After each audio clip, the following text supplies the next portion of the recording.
Hi everyone and welcome back to the first few hours of Civilization 6. So, let's continue where we left off, and we are about to start our third city. I settled it up here because jade is a luxury, and there aren't a whole lot of luxuries around here. By the way, copper isn't actually a luxury because I saw some comments suggesting it is. It's not, it's just a bonus resource. There is quite a lot of it to the east. But yeah, there aren't a lot of luxuries around here. And here I decided to try building a wonder, so we are going to build the Hanging Gardens, which is a pretty damn good one, actually. It increases growth in all cities by 15%. Similar to Temple of Artemis in Civ 5, which was a very strong wonder, especially since you built it in the early game, and it had a significant effect on city growth for the rest of the game, and it scaled quite well into the late game. So the Hanging Gardens is going to be a very good wonder in Civ 6. And in general, I feel like wonders will be more interesting in Civ 6 than they were in Civ 5, because first, there are actually quite a few wonders with significant effect that you will be able to base whole strategies around. But more importantly, since you can't spam a lot of wonders in one single city anymore, you can't get a super high production city and then just spam 10, 15, 20 wonders in it. The game mechanics prevent that. So you will have to decide which wonders you really want to go for. And it will be possible to build some, even on highest difficulty levels. Because on the other hand, you also won't get that one wonder spamming AI, which ends up getting half the wonders in the entire game. Or at least that will be incredibly unlikely to happen, considering you can't just spam them all in one city. That's one of the aspects of Civ 6 that I really like, actually. There will be a lot more to wonder building.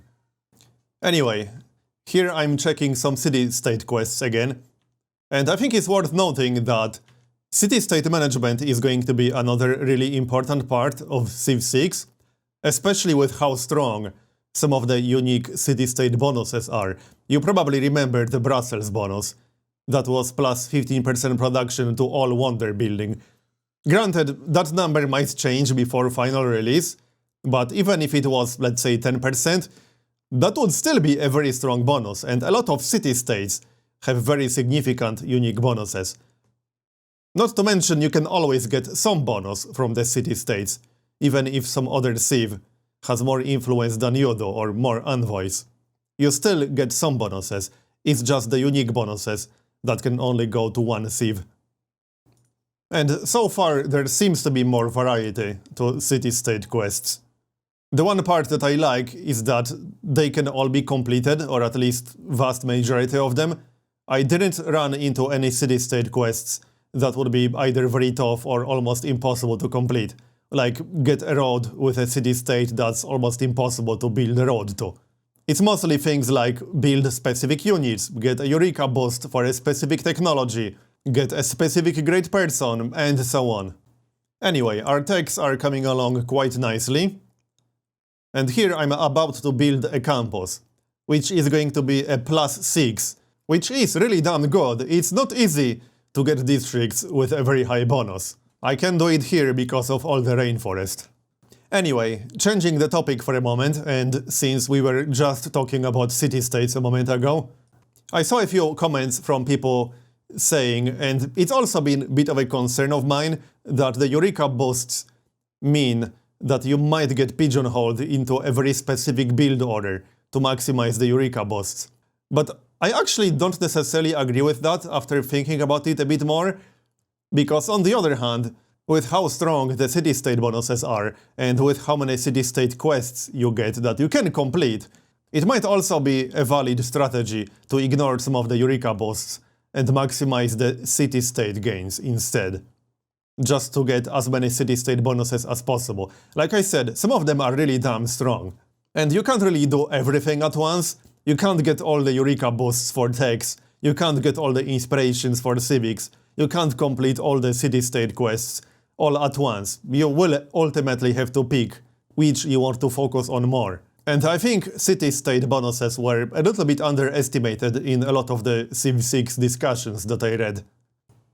So right now I'm mostly working on improving my cities, but there will be some action in the near future, from what I remember. Things are about to get more interesting, let's just say. And also, we are about to finish political philosophy, which is the civic that unlocks the first 3 governments. So I will be able to show you that in just a moment, on the next turn in fact. And governments are a pretty damn important part of policy management, as you will see in just a moment.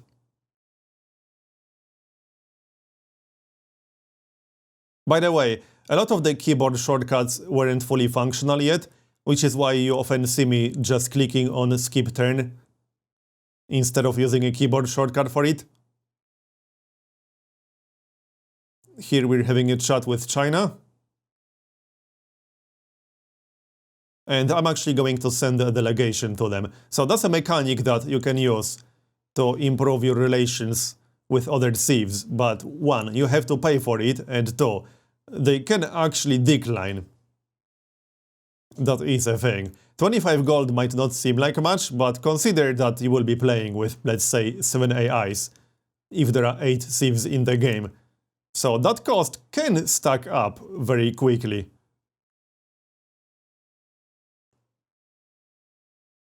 I was considering selling that ivory, but decided not to do it in the end. I was also already thinking about a 4th city at this point, to grab that iron to the south, because this is the only real source of iron that I can reasonably reach. There's another one to the northeast, close to Toronto and Lisbon, but I can't really settle that one, at least not safely and not easily, and the one to the south is way closer. And here we got Monty declaring war, so things are about to get more interesting. I guess we pissed him off a little bit too much. Having said that, I pretty much expected him to declare war at some point, because, you know, he's Monty, that's what he does. In fact, his unique ability almost requires him to go to war, or at least that's where his strength is. And now we finished political philosophy, which unlocks governments. So, there are a few things going on here. Each government has a built-in bonus. As you can see, autocracy receives +1 boost to all yields. Each government also allows different types of policies. And finally, each government also has the legacy bonus. That's the percentage bonus on wonder production, which you can see under autocracy, for example. It's at 0 right now, because this bonus accumulates the longer you stay with that government. And then you get to keep that bonus, which is why it's a legacy bonus. All of that combined means there's going to be a lot to social policy management, at least that's how I feel. And consider that you can switch policies a lot for free when you finish civics. You don't even have to wait to finish civics. You can switch policies anytime you want. You just have to pay some gold, as far as I remember. There are some very interesting potential policy combos as well. So I actually really like this system. I'm a big fan of this system in Civ 6. This is easily one of the better changes in the game, at least compared to the social policy system in Civ 5, where you mostly just picked a branch and worked on finishing all 5 policies in it. It's a much more complex system here. And imagine all the modding potential with this system. That's actually something I'm also really excited about in Civ 6. Considering all the amazing things modders did with Civ 5, there's even more potential for that in Civ 6, because a lot of these systems are very flexible and very moddable. So, back to what's currently happening. We are at war with Monty now, as you no doubt remember, which means I'm going to grab a few extra units here, because I will likely need them. I just decided to buy a spearman. I could afford it, and as you also saw, he popped on top of the encampment district, not inside the city. I actually quite like that. It's a small thing, but it makes a difference. And by the way, you cannot pillage districts, in case you're wondering. That is not possible. You can pillage regular tiles, however. I will start moving my units towards Monty here. There's still that one barbarian to the north, which is a little bit annoying, but he is almost dead, so it shouldn't be a big problem. We will be getting some new units soon as well. I'm about to finish the wheel, which unlocks a heavy chariot. That is a melee unit, in Civ 6, not a ranged unit like in Civ 5. There's no chariot archer in Civ 6 actually, just a melee chariot. I will mostly defend my capital for now, because my army isn't big enough to go on the offensive just yet. But don't worry, we will go on the offensive eventually, as you probably guessed. But for now, we are going to defend. It shouldn't be too hard. We have more than enough to defend ourselves. And we can get some experience on the way. That's also nice. And here's the wheel, which means we can now build a heavy chariot. I did try to build as many different units as possible, so that you will be able to see them all in action. And I will be getting some chariots. And in fact, because of the movement changes, the fact you cannot enter tiles if you don't have enough movement points, fast mobile units are more valuable than they were before. They were already pretty good before, but now they are even more valuable because of how movement works, or at least that's how I feel. You know, I'm not actually quite sure what Monty was thinking over here. Maybe he thought I have less units than I do, but attacking my capital with 2 Eagle Warriors and 1 Slinger wasn't very smart. Having said that, Eagle Warriors are pretty decent. That's his unique unit.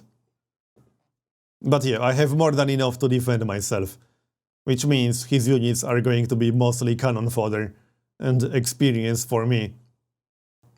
To be fair though, combat AI does seem smarter in Civ 6. It's a little bit hard to judge this based on just a few hours of gameplay, but it doesn't seem to do the really stupid stuff combat AI in Civ 5 tends to do. At least that's been my impression after playing until turn 100 something. Hopefully that's going to be the case. I'm mostly interested in how well the AI will be able to utilize support units and mechanics like corps and armies. Because there are some pretty important support units later on. There's a medic support unit, for example, which heals nearby units, as you might imagine. I wonder how well the AI will be able to use that. And here we finished the Hanging Gardens.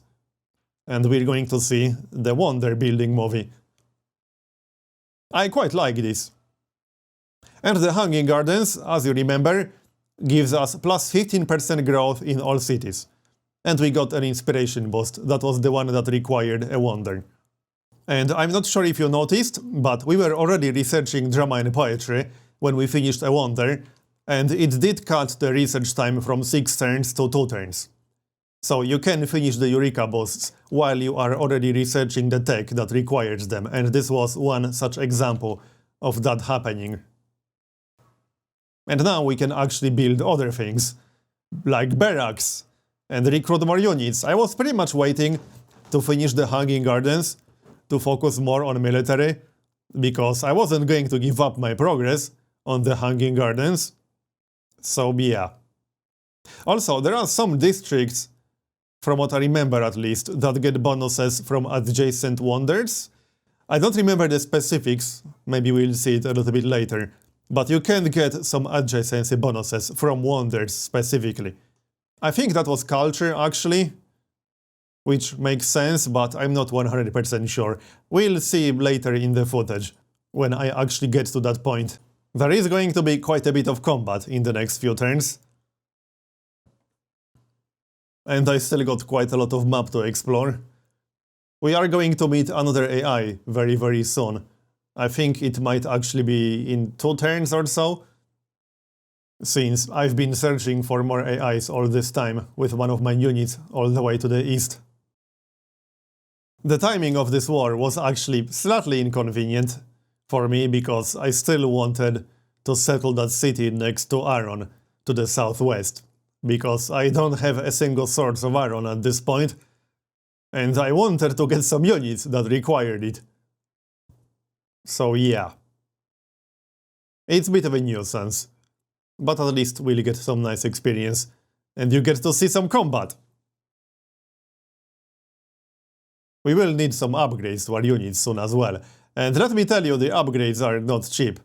It might seem like 19 gold per turn is quite a lot at this stage of the game, because this is only turn 51, but it kind of isn't. I actually won't have enough gold to upgrade everything later on. And here I'm just expanding my borders a bit towards the jade. I was already planning to buy that jade, because the borders will not expand to it naturally anytime soon. And we are already down to 70 gold, which is not a whole lot. And you saw the pyramids there briefly on the tech screen. It's going to be a pretty important wonder for going very wide, because not only it gives you an extra builder, which isn't really a big deal, it gives all your builders +1 charge. But it has to be built on a desert, on a floodplain in fact. So it's not easy to meet that requirement. It is going to be a very strong wonder for a very wild play though, that's for sure. And here we got drama and poetry, which unlocks the theater square. I only showed the tooltip briefly there, but the theater square does get a standard culture bonus for each adjacent wonder, and it also gets a minor culture bonus for adjacent district tiles. And it generates great artist, great musician, and great writer points. And now we're back on the policy screen. I was considering swapping out one of the military policies here, and I think I'm going to do that. As in one of the production policies. It's still going to be a military policy, because it has to be, but it will be something other than production bonus towards certain units. So, unit maintenance reduced by 1 gold. And we found another iron, which seems to be a rare occurrence. And we made contact with America. So, hi. That's the third AI we meet so far. They did actually change him a little bit, as you might have noticed, compared to the first announcement video. Also, one of the small things that I really like in Civ 6 is the fact that you can see AI's relationship with other AIs on the diplomacy screen, as you saw there just a moment ago. Yeah, Teddy Roosevelt's relationships. You can see that on the diplomacy screen, and I quite like that. That was one of the slightly annoying parts about Civ 5, that you couldn't see this info on the actual diplomacy screen, and you'd think that's a pretty important info to have when conducting diplomacy, right? Obviously, you could still check it outside of the diplomacy screen, or with mods like Info Addict, but it wasn't possible to see it on the actual diplomacy screen. Just doing some trades here to sell my ivory, especially since I could actually really use the gold, because there are a lot of unit upgrades coming up. And unit upgrades get pretty expensive, as you will see once I get to that point. And another deal with China. I think they will be willing to buy it, just modifying it back to 1. Yep, they bought it for 100. Luxuries are actually worth quite a lot of gold. Then again, that was technically just a little bit more than 4 turns of gold. So relatively speaking, I suppose it wasn't that much. And our civics are progressing quite nicely. And here we will unlock the Street Carnival, which replaces the Entertainment District, and it basically keeps your population happy, because the higher population you have in your cities, the more amenities they require, and if you don't provide that, you take penalties to city growth and all non-food yields. And now I'm getting another campus. Notice how that +6 science is more than half of my current total science output. So that's actually really damn strong at this stage of the game. But it's mostly possible because of all this rainforest. +1 adjacency bonus from each rainforest tile. It's actually going to be quite tricky managing the rainforests, because you will have to make a lot of decisions whether you want to remove the rainforest to replace it with a district, for example, or with improvements, or do you want to keep it to maximize your district bonuses. It's not going to be easy. And once you remove the rainforest, it's gone forever. It's not coming back. And here I bought the jade, especially since I have a builder already waiting right there to improve it. And there it is, we got the jade now. Other than that, we are still being harassed by Monty. But that's more experience, I suppose. I don't think I got any advanced promotions in this game, unfortunately. I just didn't get enough experience. As an interesting note, you can actually save unit promotions in Civ 6, however, if you are doing that, your unit will not gain any experience, so it's a trade-off. Sometimes it will actually make sense to save promotions. I like the fact that you can do it, and there's a trade-off to doing it. So it's a decision that you have to make. That scout probably isn't a very good idea right there.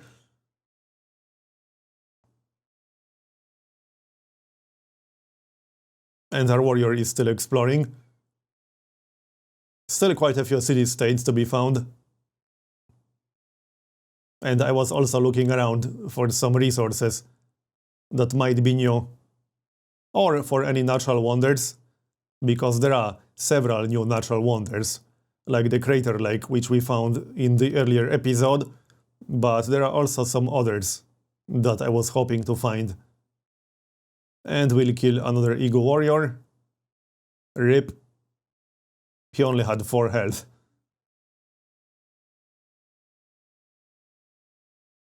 And I can't buy a unit because we got a unit on top of the encampment and also on top of the city.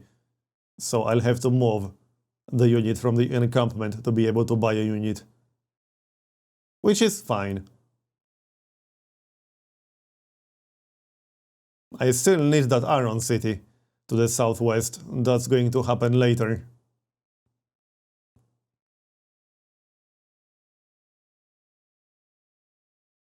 There are actually quite a few really nice spots for a city around my starting location. So this would actually be a pretty good start to go very wide. The only neighbor that I got who was very close to me is Monty. But other than that, the other AIs are quite far away. So if I wanted to go very wide with this start, I could do it. America wants to be friendly.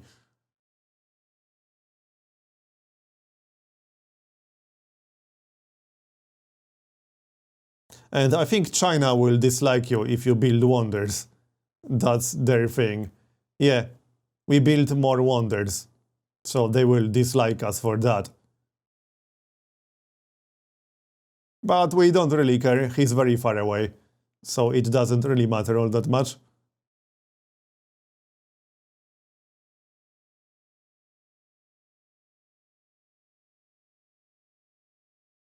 Other than that, we are about to finish masonry, which will unlock the battering ram.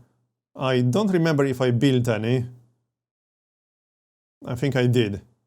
It also unlocks the pyramids, but I will not be building that. I wanted to focus on military at this point, since one of the goals that I had for this game was to capture at least one city from an AI. So that is one of the goals that I had in mind at this point. And as I mentioned, this was time limited, and we got yet another promotion, and we got some archers. The archers are quite significantly stronger than slingers. But Monty's unique unit is quite strong as well. Took quite a few attacks to kill that one. The AI didn't seem to pillage my tiles a lot. I'm not sure if that was just a coincidence. Who knows? And we're going to get some new units. A heavy chariot. Because we don't have one yet, so I can show you a heavy chariot in action. That was the general idea behind it. Horseback riding is next. Anyway, I'm going to finish this episode here and continue in next one. Thanks for watching, I hope you enjoyed it, and I'll see you next time for some more Civ 6.